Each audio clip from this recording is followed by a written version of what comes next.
This is Bad Pete No with another episode of Dyson Sphere Program Speed Jog. This is going to be part 5. So where we last left off, we were at the hour and 51 minute mark.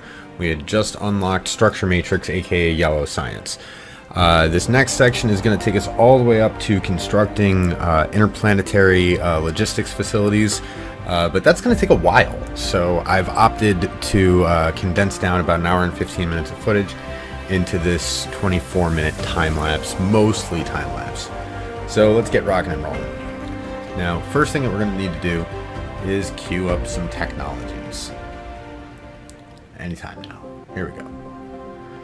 Alright, so the first things that we're going to want is going to be X-ray cracking and reform refining. I recently posted a video that did surprisingly well. It was like almost like the algorithm like sniffed it or something, where we use reform refining to create red science with absolutely zero byproduct. It's a relatively new feature. Not a whole lot of people using it to the best of my knowledge, but you know, pretty happy with what we came up with. So then we also get vertical height vertical construction, electromagnetic or maglev tech, semiconductors, chips, and both kinds of thrusters. Once all that is queued up, next thing that we're going to need to do is save our platinum, because we actually, or titanium, because we literally threw it all in there to cook yellow, and it's way too much. So we're actually going to we're going to leave 450 in that circuit and hold back 996, which is our surplus. Now right here, I grabbed hydrogen to make fuel rods, but my inventory was full, so I dropped a blue cube. So let's clean that up. Waste not, want not. All right, now moving along. We're going to add storage for our matrix labs, re-add the storage back, if I can get it right, for our refineries, because we're going to need a lot of those.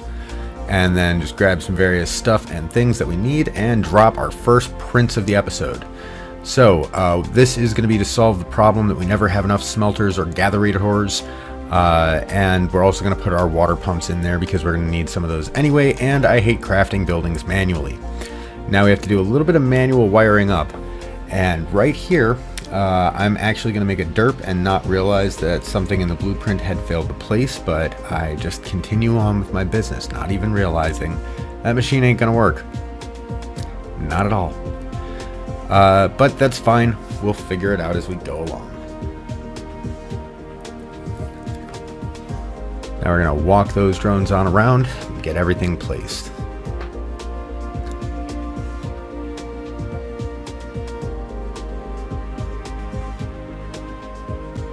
And there we go. So now we're going to begin, we're going to grab some more stuff, clean up our inventory a little bit, and now try to get some more of those refineries going. And then what we're going to do is begin my 5-part plan to increase our power supply. So part 1, get some coal going. Part 2, get that coal smelting into energetic graphene. And part 3, crank up the juice on it. Now we're going to walk our line on down. Now I do another similar build to this one, basically the same idea, but I got it all in one print by just not having all the facilities in there. We'll see that just in a little bit after this. So walk those on down. And the next part we do is, what am I over here for? Oh, I forget. I came over there to get something. I grabbed more refineries, just pick some stuff up, but yeah, here we go. Back over to here. Now, reforming refine. That's our new recipe, and we are ready to drop our print that uses it. So we have regular plasma refining and reform refine in a 1-to-1 ratio that's going to produce only petroleum, or I'm sorry, refined oil. It's going to be the only output of this circuit. All other products are going to be consumed, and it's going to take just crude and coal in a 2-to-1 ratio. So not the most efficient for late game, but for early game it works very well and will suit my purposes perfectly. So now we get some roads lit up here, and we do actually need both refineries, or both oil pumps that are available. I was really trying to avoid like jerky camera motions because I knew I was going to be time-lapsing this, but you know, sometimes it can't be helped. But yeah, we do need those 2 oil pumps to get this to work, because otherwise we're just not putting out enough juice to keep all of the refineries running. So now vertical construction is good to go.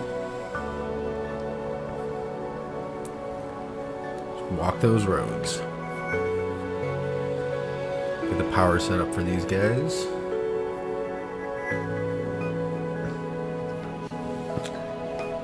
Now the next print, we actually need 4 copies of this one. So for each one we've got 4 refineries running X-ray cracking that are providing hydrogen for the loop, and 2 that are outputting their hydrogen. And then we take the graphite from all 6 units. I'm super triggered here that I'm exactly, not only am I 2 refineries short, but because I don't have environmental modification, I did have to put a pretty significant gap there. Now you might have asked why I didn't make it vertical. This is a really fussy print at a weird latitude, so if I try putting the print anywhere else, it just doesn't work because I don't have a gap between the 2 refineries on the left-hand side.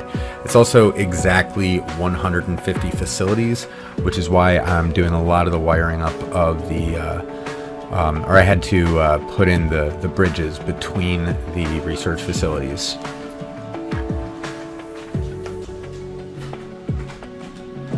So now we're just basically walking the line, waiting for the drones to fill in the gaps. I decide maybe I want to go that way. No, I don't. I'm always indecisive. Which part of the print does it make sense to fill up first? Well, it doesn't really matter. Just stay close to your drones. It's the best way to get the print to fill out fast.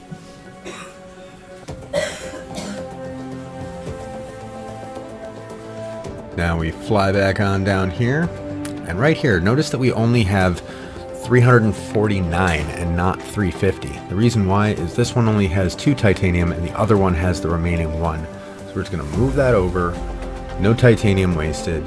Exactly the amount of yellow science that we're going to need for this episode. So now we'll grab some more hydrogen and we're going to crank out some more fuel rods with that. And then we're actually going to need even more hydrogen than that because we're going to have to actually boot up our system because the X-ray crackers providing hydrogen to the other X-ray crackers rely on a feedback loop. And since that was enough time to get our last yellow, we grab those now. Now we're going to go back and grab more stuff that we need. Always grabbing more roads, constantly running out of those. And pew pew. Next, we need a better research facility because so far none of our research facilities have any accommodation for yellow whatsoever. And we're not solving that problem really because I just, it's not like it's actually wired up to the yellow science production facility. Got a bridge between the 3rd and 4th print there. We've actually are just going to be making a box to manually throw the cubes in because that's what the pros do. They manually load things into their research facilities. Anyway, walk that line, crank out some research facilities. I think I got like 15 there, something like that. That ought to be enough.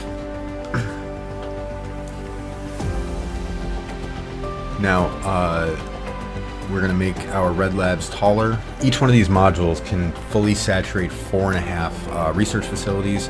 I can build them 5 high now. Now, what I'm doing is I'm booting up the X-ray crackers. I want to make sure I'm getting enough hydrogen in there. I'm dropping 2 stacks because that'll fill all 6 units with a leftover 4.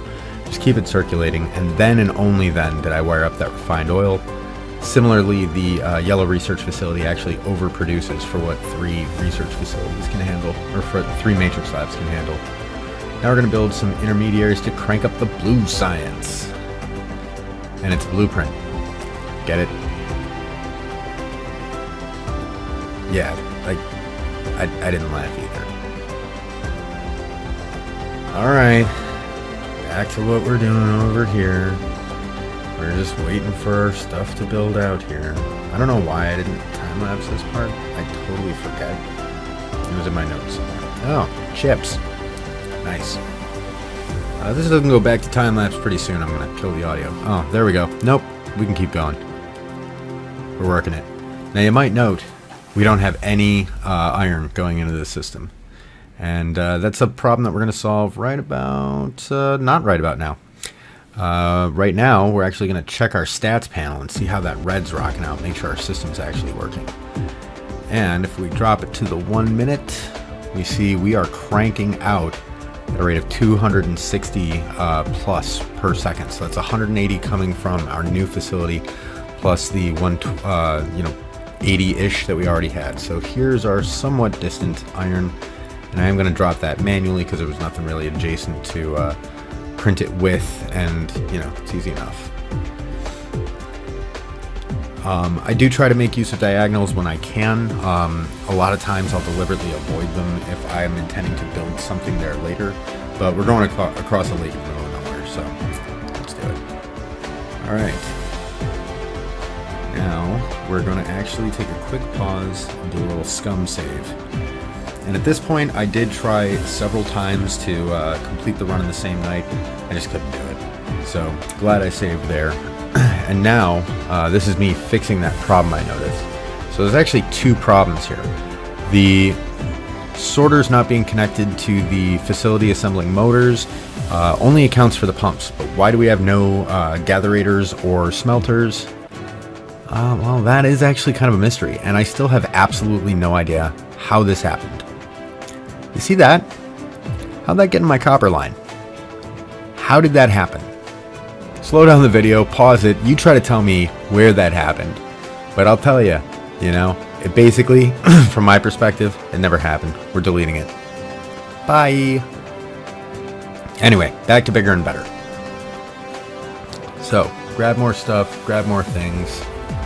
Expand storage for automation on some of the more commonly used things. A little bit of waste not, want not there. Grab more things, grab more stuff, put back stuff that we don't need. And we're going to continue my 5-part plan to make the power supply a little better. So part 4 is basically parts 1 through 3, but all in a single blueprint. Oh, we got to queue up some tech. Now we're going to get a little bit of quality of life tech going here, because the rest of this run it takes me longer than the required tech that I need for completing the video. So we do get some quality of life enhancements. Gotta manually wire that bit up. And then we're going to just place out additional thermal power generators, or whatever we call them, thermal power plants.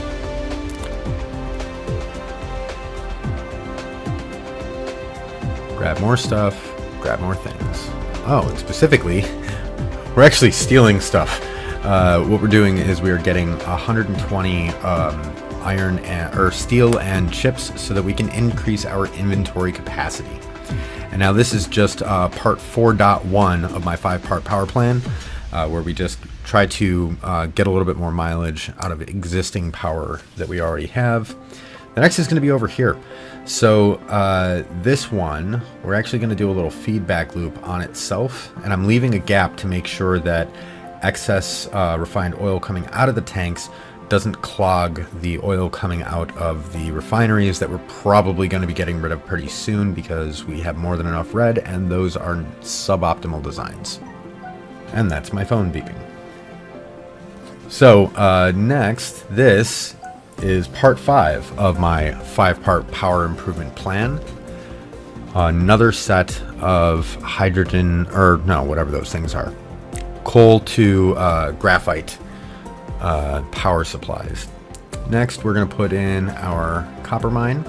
I kind of think it looks like a crab, or maybe a scorpion. Queue up more tech because we want to keep our techs cranking. Lots of tech there. What do we got? Titanium Logistics 2 and those weird pink space things. So now we get a copper mine going. I built this thing, but to like keep myself charging while things were building. But now that I got the hydrogen fuel rods, it doesn't really like seem all that necessary. So that second print that I just dropped right there, the Intermediaries, does actually have a flaw in it. It's missing 2 sorters, probably because of blueprint overlap and just stuff I don't entirely understand. It's not until significantly later in the episode that I realize it. And the further down we get on this part, the fuzzier things start to get. Classic Pete bit off more than I could chew. And the last couple of prints, I do have to wire up, a couple of batches of spaghetti a la carte. It gets a little weird. But remember when I said there was money in the banana stand? I don't know if you believe me or not, but that looks like money in the banana stand. And that's going to be more than enough to get us the chips that we need to produce the 3 interstellar logistics interstellar logistics facilities, or whatever they're called, ILSs, that will allow us to get the silicone we need and send it to the places we need it to be sent to. Titanium is now unlocked. So we're definitely ahead of schedule on tech, hence why we're doing the quality of life tech here. In a moment, I'm going to commit a Dyson sphere program first. World first here. We're going to parkour. Wait for it. I'm parkouring. Look at me, I'm parkouring. And I screwed it up. Okay, we're not going to parkour anymore. Okay. Got logistics 2. Just produced our first processor. Now, chicken, grease, and salt. My favorite ingredients. Queue up more tech. Always queuing up more tech. A little bit of quality of life. A little bit of things we actually need.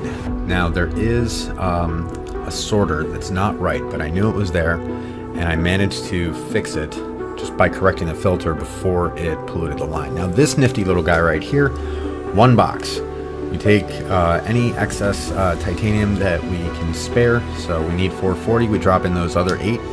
And what's cool is it'll use all the titanium that I have in here to produce more fuel rods for me, but I don't have to worry about giving it, I don't give it a constant supply, I don't have any excess storage or anything. Just a nifty little self-contained side thingy, because that refinery system over there is for producing sulfuric acid, or specifically producing refined oil so that I can produce sulfuric acid, so that I can power the graphene, which is a very brutal sounding name for an extremely tiny facility. There we go. And no lies, guys, this is where things start to go off the rails a little bit, and I knew it. So next, we have the first stage, or the titanium production starter something. I think I called it that because I left a lot of gaps and stuff. And then plop those guys down, plop those guys down, and plop those guys down. Next, we got chicken grease and salt, and we got soggy stone. When you put those together, you get how to clog a drain, which is literally just the plumbing for this stuff. Go wire that guy up. Come on. There it is. Grab those rods that we made. Waste not, want not. Clean up the inventory. Next, we need to get this iron over to where it needs to be. There is a gap in that supply line. Don't know how long it takes me to notice. And then this sulfuric acid coming in is going to go into a buffer tank and then into the graphene. Now, it's also the same sulfuric acid that's providing for the titanium alloy, so we do have to be careful. This is not by any means a long-term solution. And now we make our weird little pink space tubes. And this, the inputs, not gonna lie, not my best work. So now we whip up our fresh batch of spaghetti to get everything connected in, all of the different inputs.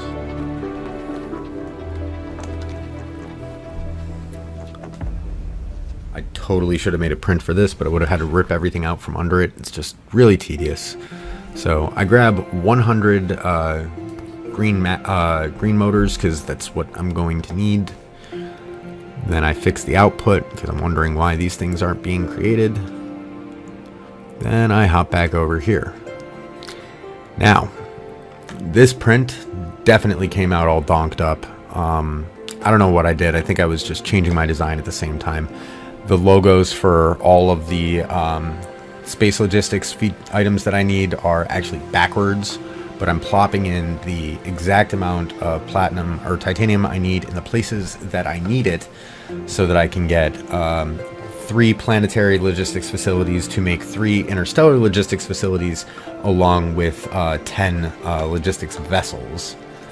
I think I was just flying over there to get stuff. I forget what I was getting over there.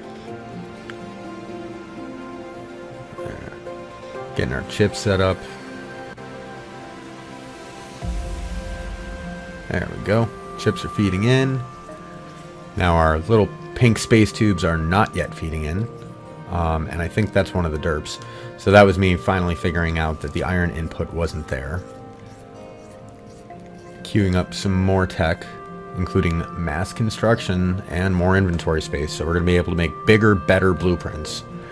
Solar panels, because we're going to need them in next episode. And I still haven't figured it out. And it's actually what it is that one of those iron lines is going to the wrong facility. It needs to be going to the planetary facility. Or the steel smelter needs to be going to the planetary facility, and it's not. It's going to the ILS one instead, and I am missing pink space tubes. And if that ain't some spaghetti, by the time this series is over, I'm gonna lose all interest in Italian and want to switch to Japanese, get my sushi on. And for anybody that doesn't understand what that means, sushi belting is an advanced technique for using single belts to convey multiple different items without things clogging up. And I have no idea how to do it correctly because I never bothered to try to learn. So I was hoping to try and steal some motors for mecha speed, but what it did instead make me do was realize that I didn't have things wired up correctly. Now at this point, I should probably be done. But I'm still trying to figure out why this thing isn't working right. And it's because it's wired up wrong. I forget. I think it's I think it's that smelter in the middle is supposed to be feeding. And I queue up more tech because I'm like, I don't know what to do right now. So it's the smelter, the steel smelter in the middle is supposed to be feeding that. Maybe? I don't know. I don't entirely know. Maybe we can watch and learn. Yep, that's what it is. That's what it is. Pew, pew, pew. Alright, so now that thing's cranking away. Probably didn't lose too much to it. You know, I think I probably could have made, you know, this portion of the run. Like, my total for this episode is 1 hour and 14 minutes and 56 seconds. And that includes my 30-second intro. That's just how much raw footage I actually recorded. And so I'm thinking that means I probably at best could have stripped another maybe 10, 12 minutes off of this.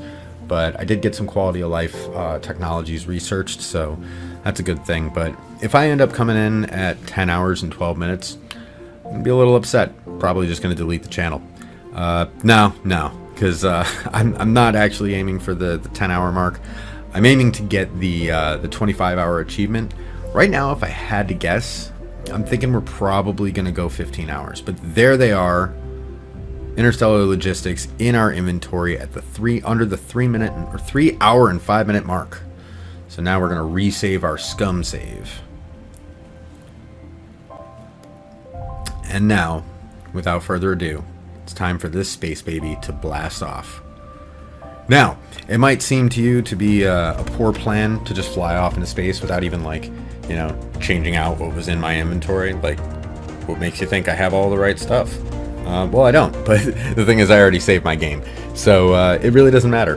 In fact, the funny thing is, I'm out of fuel at this point. So, after I stopped recording, I couldn't get back to the planet, and I just had to reload the save anyway.